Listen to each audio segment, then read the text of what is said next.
Sees me nga, ngano ko nung wala ko ni hilak, but my heart cries. My heart cries because my Maximino family is my comfort.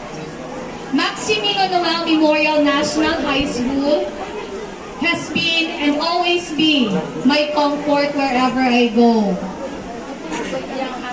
To the learners, your love and respect, di matubungan despite Madam Dayabil being known as Maldita, Stricta, or whatever things you have told me, wala ragyo ko natandog, ana, because I know for sure nga sa ako ang kamaldita o sa ako ang ka-stricta, you have learned something from me.